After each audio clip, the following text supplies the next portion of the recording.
ẹ jẹ́ àjọsọ irọ́ òmàpọ̀ nílé tèwé tàgbà ẹni Ọlọ́run fẹ́ má lọ sódò. Ọlọ́run ní wa man yatabaddal al-kufra bil imani faqad dalla sawa'a as-sabil. ẹni tó bá mọ̀ọ́mọ̀ fi ìkọ̀tọ̀ Ọlọ́run rọ́pò ìgbàgbọ́ Ọlọ́run ò ṣetán Ọlọ́run mọ́ faqad dalla Ọlọ́run ló ti sọnù sawa'a as-sabil kúrò lójú ọ̀nà èmi Ọlọ́run tó tààrà ò sí ń bẹ̀ mọ́ rárá. tó o bá ti lè sọ tó o ṣe tabdilul kufr bil iman ìwọ ló bọ́ ta ló sọ ti ń bẹ lọ́kàn rẹ pé èmi ò ṣe mọ́ mi ò borí mọ́ o ò sí láwùjọ àwọn ẹni Ọlọ́run mọ́ mò ń bọ̀ wá mú àyà yẹn wá jẹ́ kí n sáré yọ̀ yẹn wá bá mi lọ nínú Suratul Mu'minun Suratul Mu'minun àyà 31 Suratul Mu'minun yìí náà ní Quran 24 wàá gbọ́n tọ́lọ̀ ń sọ ń bẹ̀ kóbìnrin bọ́ta kó ṣe fáàrí gẹ́gẹ́ bí mùsùlùmí pé èmi ò borí mọ́ adẹ̀ ń sọ fún wa yìí pé ojú bíbò kìí ṣe ṣàríà kóbìnrin ó bojú kìí ṣe ṣàríà tó o bá bojú òbò fúnra ẹni mo ní ìyá tó jẹ́ lẹ́hà tí èé ṣe ẹyọ kan tí èé ṣe méjì mo sì láwọn àbúrò tó tó 12 tó jẹ́ ẹlẹ́hà àmọ́ mi ò ní torí ẹ̀ fi dúdú pé funfun nínú Islam ló fi já sí pé la nasson mina nususu al-Qur'aniyya allati ta'muruna bidhalik ó lè rí àyà kan àwọn àfáà ló kàn lọ lọ́rùn kò sí tó ń jẹ́ ká bojú nínú sharia Islam àmọ́ tó o bá bojú Ọlọ́run ni o mọ̀ bò ó it is your choice àmọ́ pé ojú tó o bò yẹn yóò gbé ọ àlìjẹ́nnà tú dànù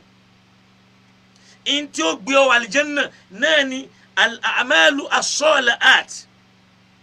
tó jásí pé pẹ̀lú ọkàn rẹ wọ́n dọ́gba mọ́ra wọn tòró ti ní la yanzuru ila suwarikum kò ní wàwòrán àwọn àfáà gbé yẹn wọ ìsìláàmù ní kọ́ọ̀bù òsì ń bẹ̀ àmọ́ jìlìbáàbù ń bẹ ń bẹ̀ khimaru ń bẹ ń bẹ̀ jìlìbáàbù láṣọ rẹ tó ṣe gẹ̀rẹ̀jẹ̀ tó kanlẹ̀ ara aṣọ tá ń wọ̀ ní jìlìbáàbù ìyẹn ni yudinina alayhinna min jalabibihinna kan jẹ́ káṣọ wọn súnmọ́lẹ̀ lára wọn yẹn ni pé má jẹ́ ń tó ń wọ bó ń fò wá bá mi lọ sínú Al-Qur'ani eléyìí ó rí wípé Ọlọ́run ń sọ ń bẹ̀ ó ní kullil mu'minati lọ́lọ́run sọ fún Ànábì o tó bá wò ó bẹ̀rẹ̀ láti aya 30 ó ní kullil mu'minina bá mi sọ fáwọn tí wọ́n gba Ọlọ́run gbọ́ gan tààrà sọ pé al-mu'minuna ló ń sọ yẹn yaghuddu min abasarihim kí wọ́n rẹ ojú wọn lẹ̀ kọ́mọ dìrìnà wọn kù kọ́mọ wo ní tí ò dá lẹ́ni Facebook ní tí ò dá náà láwọn o mọye ìgbà tí wọ́n ń gbé sex tape èèyàn bọ́ta àwọn mùsùlùmí ló ń wò ó wọ́n sì mọ̀ pé àwọn dáràn lọ́dọ̀ Ọlọ́run àìmọye àfáà tí wọ́n mọ̀ láwọn ní lọ́wọ́ sex tape ẹnìkan sírù ẹnìkan àṣírí ẹnìkan tẹ́ ẹ gbọ́dọ̀ tú ó wá di tẹ́ ẹ máa gbé ta ṣé gbogbo orú yìí náà lẹ́ ń ní lọ́wọ́ tẹ́ ẹ jọ ń jìn síbẹ̀ ìbàjẹ́ yín ti pọ̀ jù Ọlọ́run kàn fẹ́ tú yín ta ni so ó ní lil mu'minina ẹ̀yin ẹni Ọlọ́run yaghuddu min abasarihim kí wọ́n rẹ ojú wọn lẹ̀ wa yahfazu furujahum kí wọ́n sì máa ṣọ́ abẹ́ wọn ẹ má jẹ́ kéèyàn rí abẹ́ yín ẹ má ṣọ́ abẹ́ rẹ má jẹ́ káwọn èèyàn ó rí torí nǹkan àṣírí ni wá wà wọn kan ní ìsìnú àwọn blogger Islam wọn á háàkì péèjì mùsùlùmí ọmọ ìyá wọn wà máa gbé sírù rajul wà sírù al-untha viru zakar wal untha àṣírí ọkùnrin àtobìnrin wọn dẹ̀ máa gbé bẹ̀ wọn dẹ̀ ronú pa àwọn àkáǹtì fún péèjì yẹn lọ́dọ̀ Ọlọ́run wọn dẹ̀ ń pera wọn lórúkọ súnà lọ́wọ́ orú péèjì àfàwà Ridwanullah àbọ̀lọ́rẹ́ àwọn tí wọ́n fẹ́ràn háàkì ẹ̀ mùsùlùmí ló háàkì ẹ̀ o ó dẹ̀ ń gbé ìhòòhò àwọn èèyàn síbẹ̀ yàwó mi yàn tí gbogbo ayé ń rí ó gbàgbé pé òun máa àkáǹtì fún tóun ń ṣí yẹn kìí ṣe tàbọ̀lọ́rẹ́ mọ́ àkọ́kọ́ ni pé ẹ rojọ́ pé ẹ ja àbọ̀lọ́rẹ́ lólè ẹ gba nǹkan pẹ̀lú ọ̀nà tí ò tọ́ òun ló ń lo nǹkan ẹ gbà lọ́nà tí ò tọ́ ẹ wá tún fi ń ṣèbàjẹ́ torí pé ẹ fẹ́ bò ẹ sì stọ́ọ̀pù ẹ̀ dọ́là ẹ dẹ̀ ń pera yín ló ń sún náà ẹ ń gbé òhò èèyàn lórí péèjì nítorí àti bíbẹ́ nìyẹn jẹ́ ẹ gbàgbé àlìkìyàmọ̀ ẹ wà bọ́ta ẹ lẹ́yìn ṣe Islam ẹ lẹ́yìn ṣe tọ́lọ́hún ọlọ́run ó jẹ́ ó tètè yé yín ọlọ́ni yahfazu furujahum kan ṣọ́ abẹ́ wọn dhalika dhikra lahum ìyẹn náà ló fi ń da fún wọn jù inna Allaha khabirun bima yasna'una torí pé Ọlọ́run ń bọ̀ wá fún yín ní ìró bẹ́ẹ̀ ti ṣe o ó wá ní wa kun lil mu'minati bá ń sọ fáwọn mu'minati àwọn tí wọ́n tọkàn wọn balẹ̀ ṣe mi Ọlọ́run tí wọ́n gbà mí gbọ́ yaghdudna min absarihinna káwọn náà máa rẹ ojú wọn lẹ̀ kọ́ máa wọ́n tí ó dà wa yahfazna furujahunna wọ́n sì máa ṣọ́ abẹ́ wọn wala yubdina zinatahunna kọ́ sì máa fi àwọn ọ̀ṣọ́ ara hàn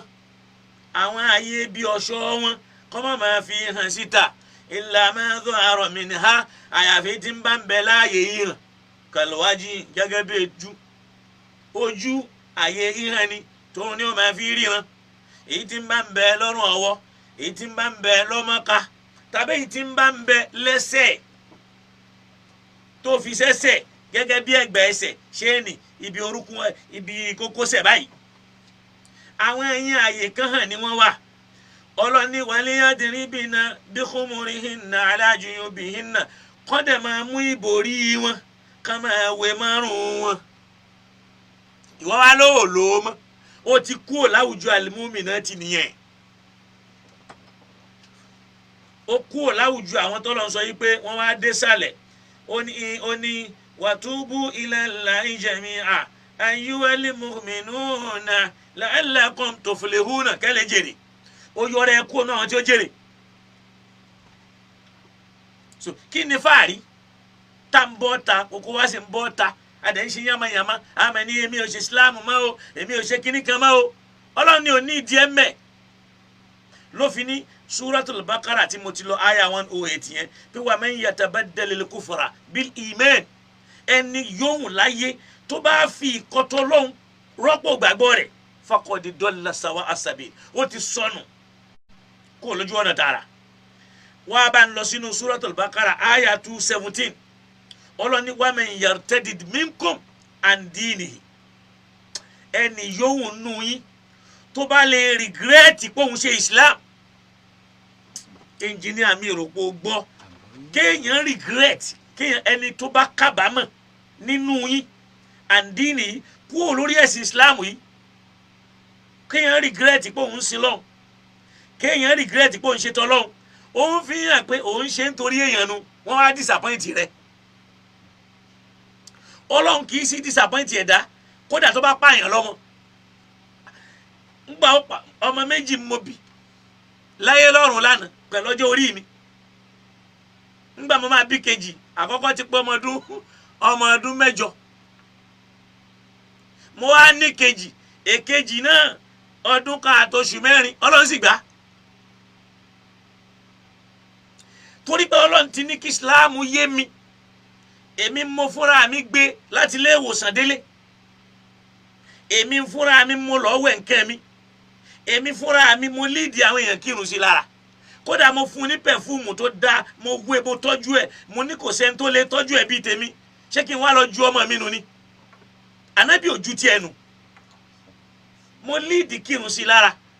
bí ìgbà tí wọ́n ń sin àgbàlagbà níjọ́ náà torí ọmọ táyé fẹ́ràn ni kódà èmi mo tún gbé mo pẹ̀lẹ́ tó wọnú kòtò kì í ṣe wípé kò dùn míì àmọ́ nítorí pé Ọlọ́run mi dúró tì mí ó ń darí mi wá wo Ọlọ́run ọba mi àrà a sì sí bẹ́ẹ̀ inú wa ò dùn àṣà ń rún mára àmọ́ kò pọ́dún kan kọ́lọ́n tó kó méjì wá ọkùnrin méjì ṣé tó bá tiẹ̀ já sí pé ẹyọ kan ló mú wá ṣebí mẹ́ta náà ni ó dà padà ó wá gbà kan ó kó méjì wá tí ò pọ́dún kan máa wu Ọlọ́run méjì náà wọ́n tún níṣẹ́ abẹ láṣẹ níjọ́ tá a ṣe àwọn dókítà sí lára tó ọmọ ó bímọ fúnra rẹ̀ tí gbogbo tí èní ọ̀la gíní kò ẹ̀ lè escape Ọlọ́run dẹ̀ ṣe rọrùn ló fi já sí pé Ọlọ́run já lè jókòó ti dáadáa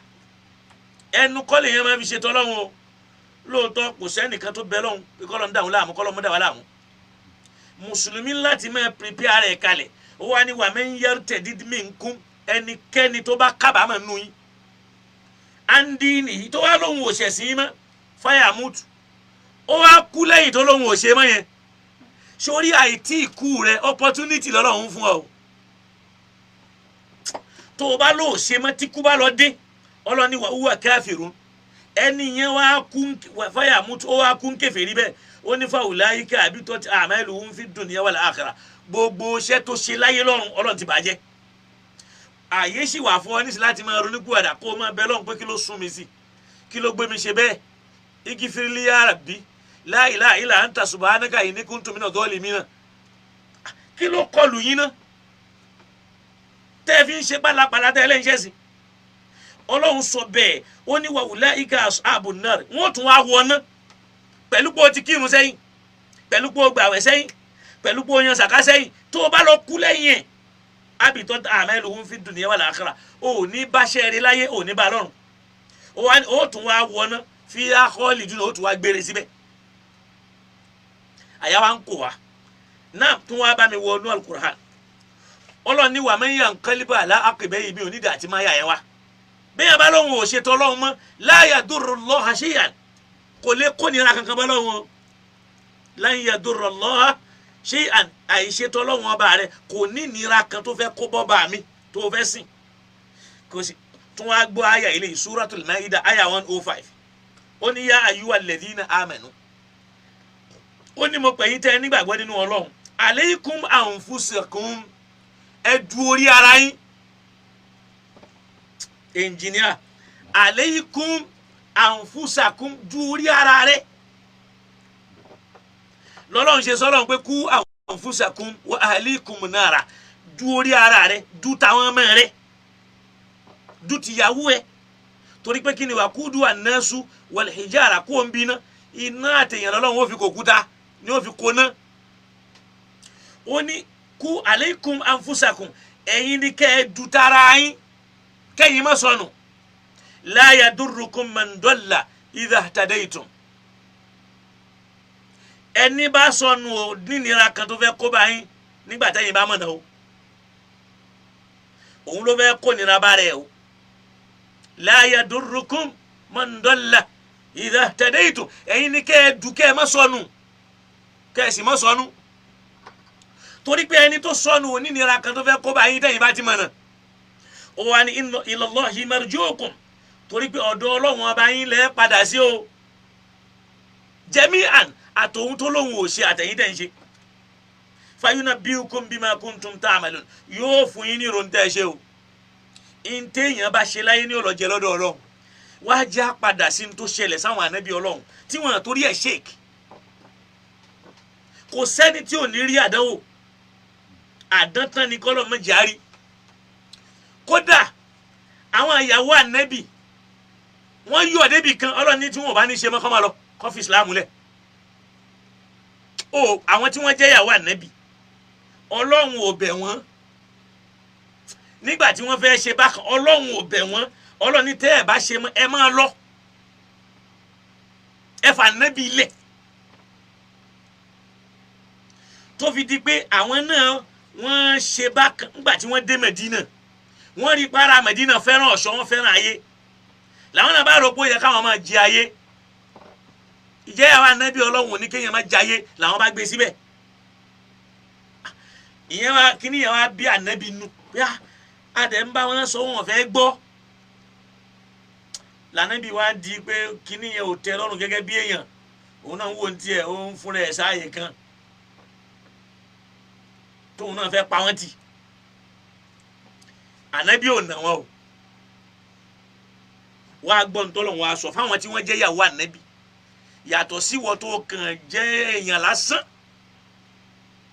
bá ń lọ sínú suratul ahzab Quran 33 kọ́nù wàá bá mi lọ sínú aya 28 di aya 31 wàá gbọ́ ntọ́lọ̀ ń sọ fáwọn ìyàwó ànábì mẹ́ ọlọ́ni ya ayuha nabiyyu mo pè é rẹ ànábì kúlẹ̀ azawajika bá ń sọ fáwọn ìyàwó rẹ̀ wípé in kuntunna turidina al-hayata ad-dunya wa zinataha tó bá yẹ pé ayé ló wù yín tẹ́ ẹ sì fẹ́ jẹ ayé ọ̀ṣọ́ ayé ló wù yín tẹ́ ẹ fẹ́ lọ rán fata'alayna ẹ máa lọ ò gbọ́ ẹ̀fà nẹ́bí ilẹ̀ ẹ máa lọ ẹ lọ máa ṣe ayé umatti'kunna máa fún yín nígbàdùn ayé yẹn jẹ wa usarrihukunna sarahan jamila máa dẹ̀ fi yín lẹ̀kẹ́ lọ ní rọrùn ànábì òní kò ní rabá yín pé ẹ má lọ èmi ní òní ní ẹ má lọ usarrihukunna sarahan jamila èmi ọlọ́run tú yín lẹ̀ ẹ má lọ ọlọ́run kì í bẹ̀yàn fún Islam ọlọ́run ò ní di èèyàn láti fi kúnra kó tó lè jọ́ lọ́hùn tó o bá fẹ́ sin lọ́hùn tó o bá ní sin fílẹ̀ ọlọ́run ò bẹ̀yàn máa gbọ́ àwọn ìyàwó ànábì nìyẹn o pé irú ànábì bá ń sọ fún wa pé in kuntunna turidina al-hayata ad-dunya wa zinataha tó bá mọ̀ páyé làwọn fẹ́ jẹ́ àtọ̀ṣọ́ ayé fata'alayna kan máa lọ jẹ́ èmi ọlọ́run umatti'kunna máa jẹ́ kẹ́ gbádùn ayé yẹn gan wa usarrihukunna sarahan jamila máa dẹ̀ fi yín lẹ̀ tí mi ò ní bojú ẹ̀yìn wòye kẹfà níbi ilẹ̀ aya tó wá tẹ̀lé ó ní wa in kuntunna turidna Allaha wa rasulahu àmọ́ tó bá yẹ pé ọlọ́run lẹ bá ń fẹ́ àtòjíṣẹ́ rẹ̀ wa daral akhirah tẹ̀sẹ̀ ń fẹ́ ọ̀run ẹnjìníà ò máa rọ́lọ́ àwọn ìyàwó ànábì nù o ká má wàá sọ̀wọ́ tó ká má wàá sẹ́ńtì ò lọ́kọ rí àwọn tí wọ́n fẹ́ olóríire jù láyé ẹ̀yìn àfa kan ní depression kọ́ ló ṣe àwọn eléyìí depression kọ́ ló ṣe irú àwọn wọ̀nyí ìkọjáàlà àti jẹkújẹ àti irinkurin ló kọlù wọn ti báyé jẹ́ ń kọ̀rọ̀ this is not a depression ni kéèyàn bọ́ ta kó lóhùn ò ṣe mọ́ o ìyẹn fi hàn gbọ́dọ̀ ní kí ló sọ in kuntunna turidna Allaha wa rasulahu tẹ́ bá mà pọ́lọ́ ńlẹ̀ fẹ́ tẹ̀lé ẹ sì fẹ́ gbọ́tà nẹ́bí wa daral akhirah ẹ sì fẹ́ rójú rí ọlọ́run lọ́rùn ẹ fẹ́ wà lìjẹ́nnà ó ní fa inna Allaha a'adda lil muhsinati minkunna ajran adhima ọlọ́run bá mi ti pèsè kalẹ̀ fáwọn tí wọ́n bá ṣe dáadáa nù yín yẹn pé èyí tí ò bá ṣe dáadáa nù yàwó ànábì náà ọlọ́run máínọ̀sì ẹnu pé kò ní gbáre àwọn ìyàwó ànábì nù o àwọn tẹ́ ń pè ní ummahatul mu'minin máa gbọ́ lẹ́ni kí wọ́n máa ṣe fáàrí níbi tá a ṣẹ̀sìn dé yìí àwọn ẹ̀yà akọ́nà wà lórí ibi tá a ṣẹ̀sìn dé wallahi tallahi wòlíì ọlọ́run ni mi èmi fúnra mi gan dára mọ̀ nonsense wòlíì máa pè rẹ̀ ń wòlíì ẹ máa ṣe fáàrí tí ò nítumọ̀ torí pé ẹ mọ kéwú ẹ mọ kíní kan ó ní a'adda lil muhsinati minkunna mo ti pèsè kalẹ̀ fẹ́yìí tó bá ṣe dáadáa nù yín èyí tí ò bá ṣe mi ò pèsè kalẹ̀ fún nú àwọn ìyàwó ànábì nù ajran adhima ẹ̀san tó tóbi ọlọ́run tó wá tẹ̀síwájú ní àyà 30 ó ní yá nisa ànábì mo pè yín ìyàwó ànábì ma ya'ti minkunna bi fahishatin mubayyinatin ẹni yóò nù yín tó bá hùwà ìbàjẹ́ kan tó bọ́ta tó lọ ṣèbàjẹ́ yudha'afu al-'adhabu di'fayni ìlọ́po méjì la fi jẹ́ lápèjúwe azaniyatu wazani ẹni tó ṣàgbèrè lákọ àti lábo fajlidu kulla wahidin minhuma àtàjìlídàtì ẹ lù wọ́n lẹ́gba 100 tẹ́yìn bá dárú ẹ̀ wò ẹgbà 100 méjì lẹ́jẹ̀ tẹ́ ẹ bá dárú rẹ̀ wò tọ́wọ́ bá bà yín tẹ́lẹ̀ ẹ fẹ́ ṣe ayé ẹ fẹ́ bọ́ sáyé àwọn ìyàwó ànábì nù lọ́lọ́run kì í dílọ̀ yìí o tó bá ní ọ̀tá Islam lé ní ẹ ọlọ́run ẹ̀ṣẹ̀ wa ń ṣerú ẹ sọ̀rọ̀ fànẹ́bí bẹ́ẹ̀ wo ànẹ́bí Nuha wo ìyàwó ànẹ́bí Lútù làákàyè dorí kodò fún ọ̀nù. ó ní yudā'afu al-'adhābu ḍi'fayni ìyà tí wọ́n dọ́bù rẹ̀ nílọ́po méjì ni wa kāna dhālika 'alā Allāhi yasīrā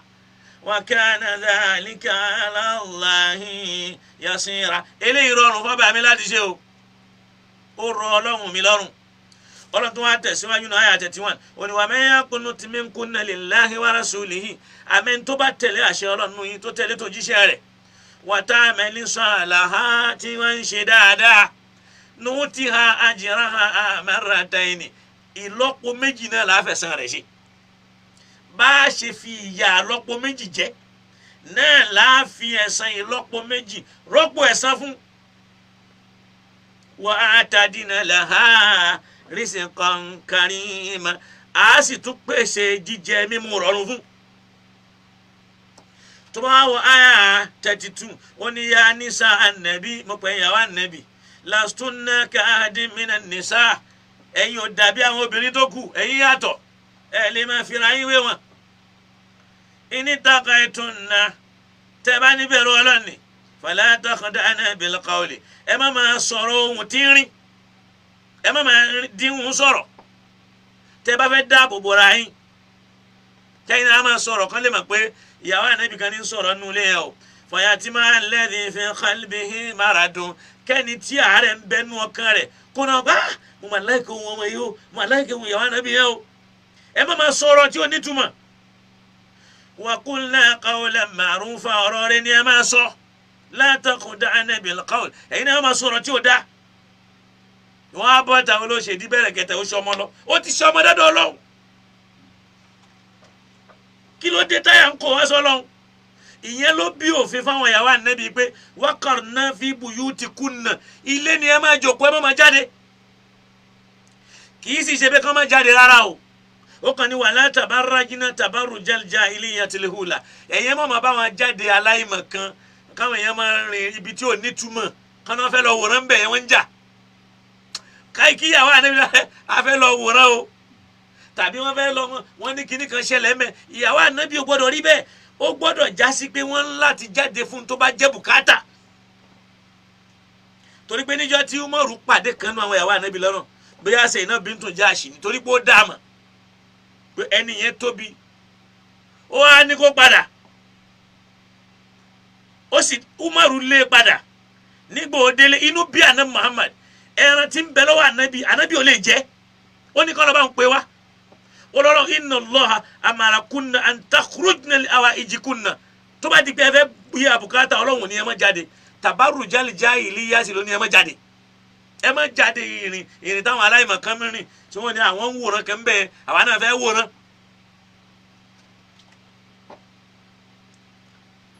wa aqimina salata ẹ má kírun wa atina zakata ẹ má yan zaka wa atina Allaha wa rasulahu ẹ má tẹ̀lé Ọlọ́run ẹ gbọ́dọ̀ sójíṣẹ́ rẹ̀ lẹ́nu. innama yuridu Allahu liyadhhaba ankum ar-rijsa ahlal bayti Ọlọ́run abá ní kẹ́ ẹ ṣe bẹ́ẹ̀ nítorí àti fífọ̀ àbùkù kúrò lára ẹ̀yin ará ilé ànábì tẹ́gbìmọ̀ sí lára yín tẹ́nìkan wà máa rí kíní kan rán wa yutahhirakum tathira kó sì fọ̀ yín mọ́ tán yányán wa dhkurna ma yutla fi buyutikunna ìntẹ́yìn náà bá kọ́ ẹ máa tọ́nú léyìn min ayatillahi nínú àwọn ẹ̀kọ́ Ọlọ́run wal hikmati àtàgbọ́yé inna Allaha kana latifan khabira Ọlọ́run àbá ó láàánú yóò sì fún wa nírò. mistake tá a wá ṣe ni pé àyà yìí àwọn ìyàwó ànábì nìkan ló ń bá xaasọ ó ṣẹ̀ṣẹ̀ wá bọ́ sórí pé innal muslimina wal muslimati wal mu'minina wal mu'minati wal qanitina wal qanitati was sadiqina was sadiqati was sabirina was sabirati wal khashi'ina wal khashi'ati wal mutasaddiqina wal mutasaddiqati was sa'imina was sa'imati wal afidhina furujahum wal afidhati wad dhakirina Allah kathira wad dhakirati a'adda Allahu lahum maghfiratan wa ajran azima. ló fi jásí pé ẹ̀yin àfáà tẹ́ ń sọ pé ìrun jímọ̀ kìí ṣọ̀ranyàn fóbìnrin ìsọkúsọ lẹ́ ń sọ o torọ́lọ́ ní yá ayyuha alladhina amanu kutiba alaykumus siyam sóbìnrin ò pẹ̀lú yá ayyuha alladhina amanu ittaqullaha haqqa tuqatihi sóbìnrin ò pẹ̀lú yá ayyuha alladhina amanu qumu lillahi qanitina sóbìnrin ò pẹ̀lú yá ayyuha alladhina amanu idhkurullaha dhikran kathira sóbìnrin ò pẹ̀lú tẹ́ ẹ wá ń yọ obìnrin kúò ní ti jímọ̀ tọ́lọ̀ ní yá ayyuha alladhina amanu wá gbọ́ àyà ó ní innal muslimina mùsùlùmí lọ́kùnrin wal muslimati mùsùlùmí lóbìnrin wal mu'minina múmìnì lóbìnrin wal mu'minati múmìnà lóbìnrin wal qanitina wal qanitati ó wá kàn án lọ débẹ̀ dhakirina Allaha kathira wa dhakirati ó lé mi ọlọ́run lérí fún wọn magifiratan pé màá yọ́nú sí wọn màá tún wá san wọn lẹ́san tó tóbi jẹ́ kán bá ọ̀la ẹ jẹ́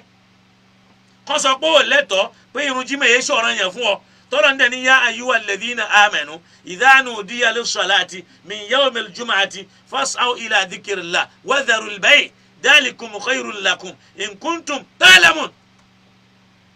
àyà ni pọ́nrẹ́yìn wajibun lidhakari wal untha wọ́n wá aládìsù kan wá wọ́n fi yọ yín kúrò lára àwùjọ obìnrin tó fi mọ̀ pé àdìsù lè yahudi ni torobìnrin yahudi ni kì í jáde ó gbọ́ àwọn náà ni wọ́n mú wá kóbìnrin tiwa náà mẹ́lẹ̀ jáde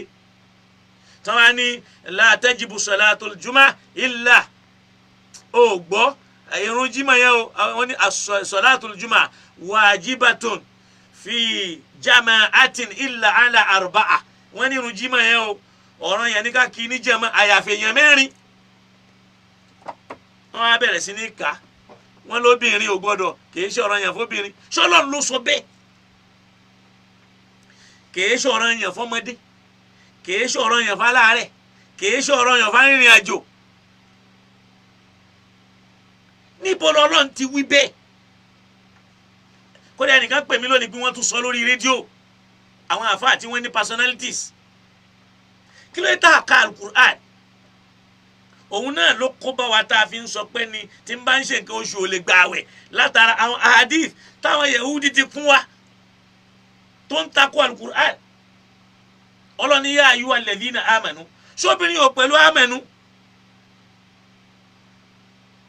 kullil mu'minina kullil mu'minati ọlọ́run ó tún wa ṣe nú islam o èmi ò ní wí jù bẹ́ẹ̀ lọ o torí pé àdísù kọ́ ni ó ṣàlàyé alukur'an o alukur'an ti bùyánẹ́n likulli shay'in kur'an ni ó ṣàlàyé o bí yòó ti jẹ́nu ọlọ́run wá ń sọ bẹ́ẹ̀ ó bá wọn sọ̀rọ̀ pé mo fẹ́ fọ ìdọ̀tí kún lára yín ni o ó wá lóun lérí ẹ̀san tó tóbi fún gbogbo ẹni tó bá lè ṣe dáadáa wọ́n á já sáré wo díẹ̀ nínú ìgbésí ayé àwọn ànábì ọlọ́run bá mi lọ nínú suratul ankabut suratul ankabut bá ń wọnú suratul ankabut suratul ankabut yìí aya alákọ̀ọ́kọ́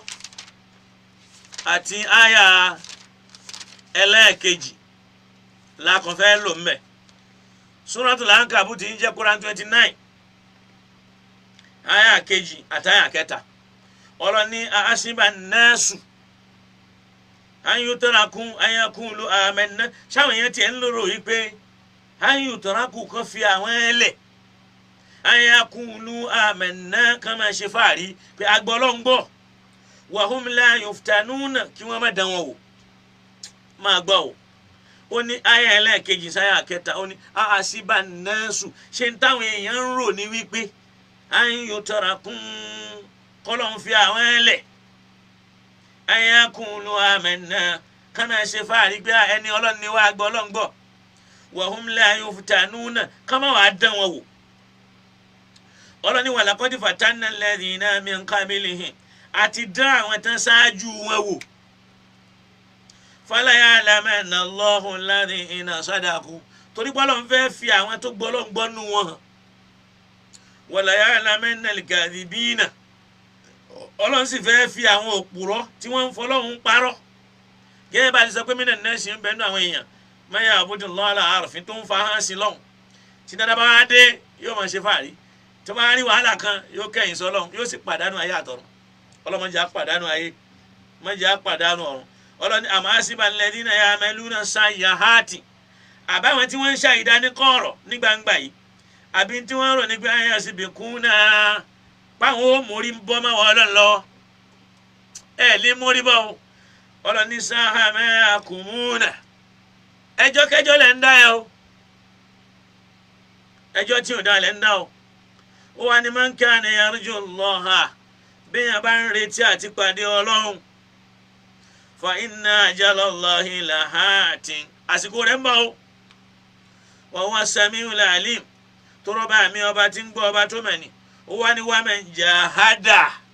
bí yẹn bá ṣe ìsìláàmù tó ná ẹ̀mí rẹ̀ ná ara rẹ̀ síbẹ̀